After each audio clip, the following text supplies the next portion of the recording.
এই যে অস্টিওপোরোসিস নিয়ে যদি একটু বলতে চাই যে অস্টিওপোরোসিস এ সাধারণত ওয়েট বেয়ারিং যে জয়েন্ট গুলো থাকে বিশেষ করে বা আমাদের যে হিপ জয়েন্ট এবং নি জয়েন্ট এছাড়া vertebral fracture, vertebral column fracture গুলো অনেক সময় হয়ে থাকে। শেষে এই যে ফ্র্যাকচার এর রিস্ক যে যারা আছেন তাদের ক্ষেত্রে সতর্কতা বাণী কি হতে পারে? জি, অবশ্যই অস্টিওপোরোসিস এর মানে যাতে রিস্ক ফ্যাক্টর গুলা যাতে কমানো যায় সেক্ষেত্রে আমরা যেটা সবসময় বলে থাকি যে ওয়েটটাকে যদি আমরা নিয়ন্ত্রণে রাখতে পারি। ২ নম্বর হচ্ছে আমাদের খাবারের মধ্যে যে ফাস্ট ফুড, জাঙ্ক ফুড এই খাবারগুলাকে কোমল পানীয় এগুলোকে একটু এভয়েড করা। অনেকের মদ্যপানের অভ্যাস থাকে, ধূমপানের অভ্যাস থাকে সেগুলাকে পরিহার করা।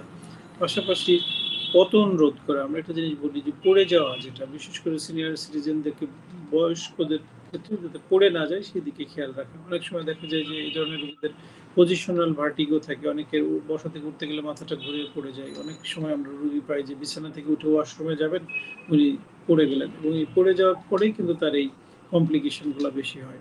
এছাড়া তাদের খাদ্য খাবারের মধ্যে আমরা যেটা বলছিলাম ক্যালসিয়াম, ভিটামিন ডি জাতীয় খাবারগুলোকে বেশি রাখা, সূর্যের আলো উপস্থিতিতে যাওয়া, প্রতিদিন অন্তত ০.৫ ঘন্টা ৪০ মিনিট ফিজিক্যালি মানে ব্যায়াম করা বা এক্সারসাইজ করা, এই জিনিসগুলো মেনে চলা।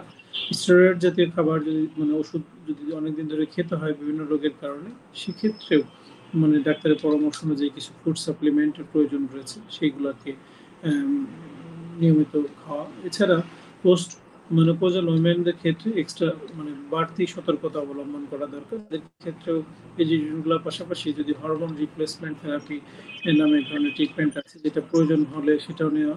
পাশাপাশি আমরা যেটা বলব যে প্রত্যেকটা মানুষকেই যার জায়গায় এই অস্টিওপোরোসিস রোগ সম্পর্কে সচেতন হওয়া।